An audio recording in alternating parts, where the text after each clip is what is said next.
Yeah. Lil Brunson back at you with the back at you, and I am the best reporter on the Eagles. Listen, before we get into the meat and potatoes, man, I want to let you guys know that the Hurt Season hats are available. Lil Brunson merchandise is running the streets right now in the city of Philadelphia.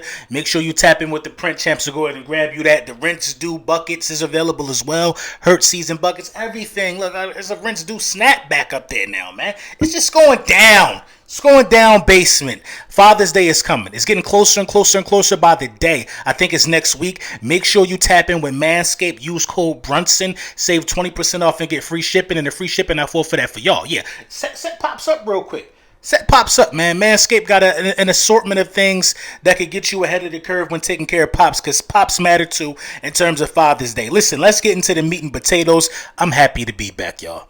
Happy to be back in the studio. I love vacation. I love family time and spending time with my family and my kids and, going. I love those things. I really, really do.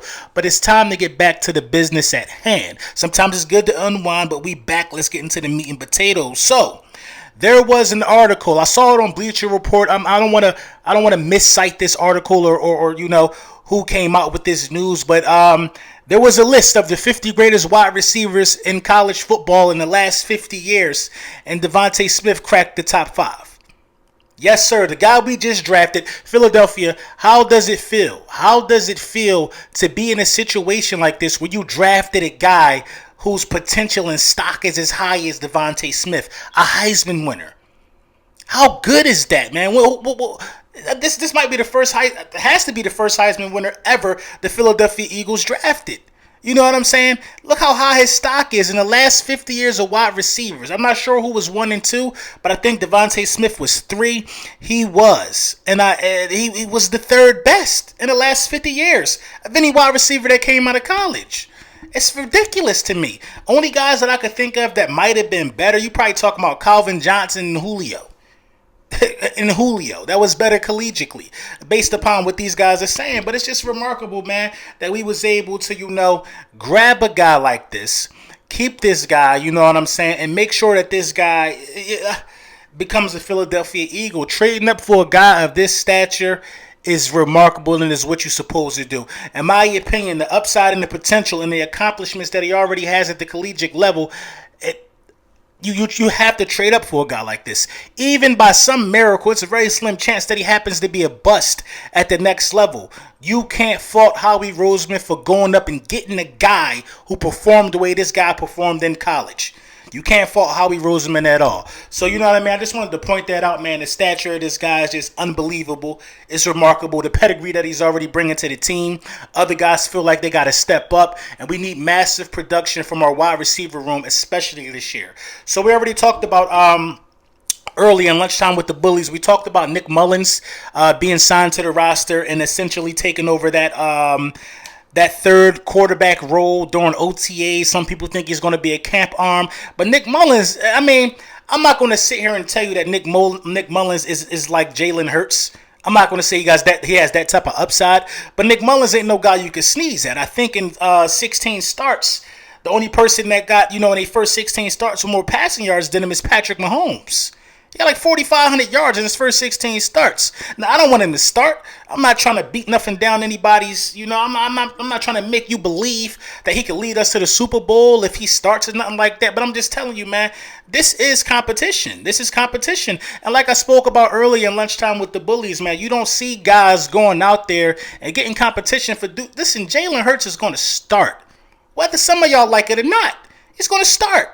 Our opposition don't like it, and some people in the fan base don't like it. They felt as though we should have drafted a quarterback. We didn't. We had ample opportunity to draft one. We didn't.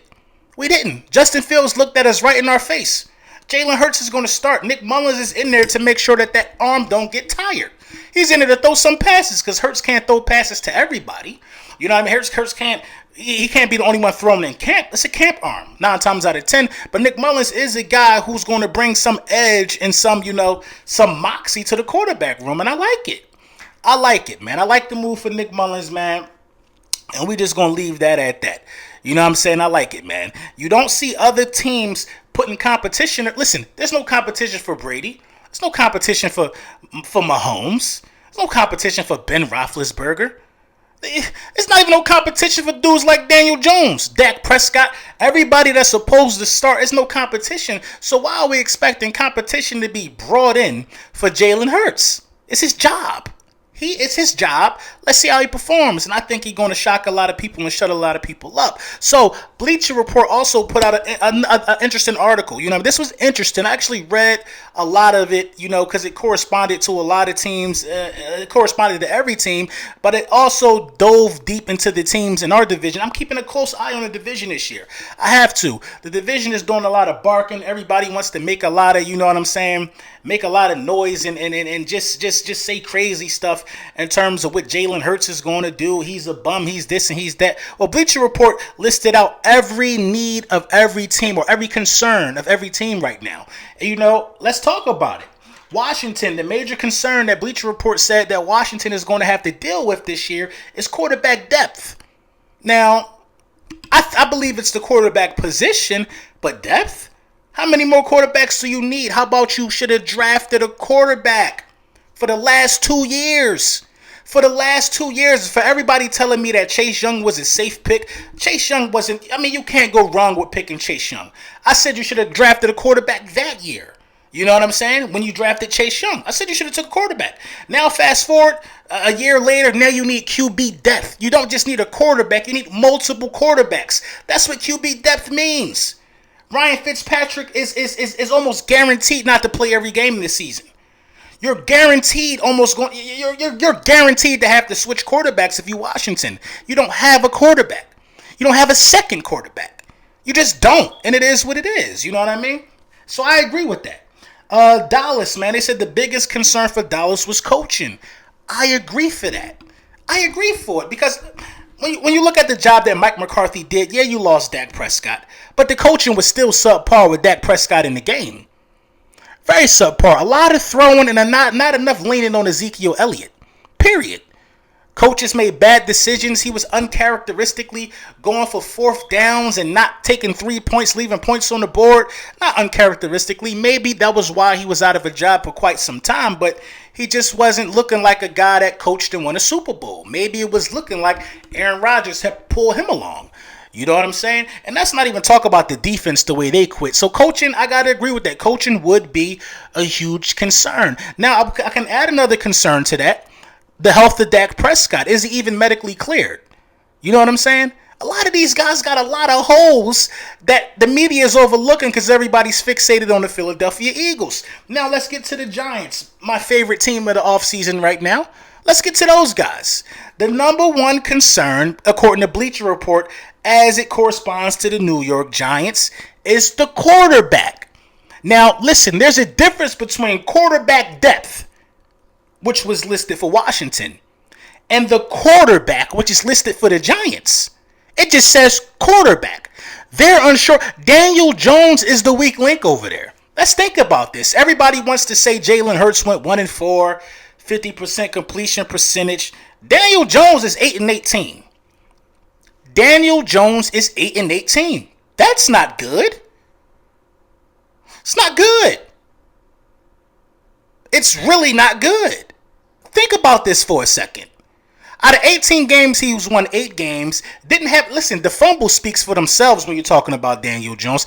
I agree with that wholeheartedly, not to beat a dead horse, but it has to be the quarterback. He's the biggest question mark. Yeah, they beefed up talent around him, but is he going to be able to take the next step? Because he had talent last year. Don't let them fool you. He had talent. Since when is Slayton a bum? You know what I'm saying? Since when is Shepard a bum? He had talent over there. Saquon Barkley had him for a year and a half or something. He has talent. Evan Ingram made the Pro Bowl, but everybody in the New York Giants color and in that stratosphere want to tell you how bad Evan Ingram is. Come on, man. I'm not listening to it, man. I'm not listening to it. Had Golden Tate. Didn't use him. The Giants, they're just all over themselves, man. They want to tell us that Devonta Smith not going to be good based off what? Based off your gut feeling? He just was voted the top 3 wide receiver in the last 50 years to come out of college. We know when somebody's crying over spilled milk, and these dudes are crying over spilled everything in New York. Listen, the Philadelphia 76ers is going to take care of business tonight. We're going to go up 3-1. I said the Hawks wasn't going to win another game. You know what I'm saying? Everybody, look. It is what it is with these dudes. It is the Hawks done. The playoffs don't start for us until we get these dudes out of the way. Hopefully we can get a healthy Brooklyn, because I'd rather play Brooklyn before I play Milwaukee. I'd rather play Brooklyn before I play Milwaukee. See, Brooklyn is compiled of guys, with the exception of probably Kyrie Irving. It's compiled of guys who don't know how to right the ship once they get punched in the mouth. And now you're losing Kyrie Irving for probably several games. You see the way that ankle turned? That's a severe ankle sprain. Luckily, the x-rays came back clean. I'm happy for him. James Harden is not good in the postseason, historically. Kevin Durant needs somebody. So if it's all up to Kevin Durant and the rest of the gang, they going to be looking bad. Now, on the other hand, Milwaukee got slapped around. Everybody thought it was over. Now it's 2-2.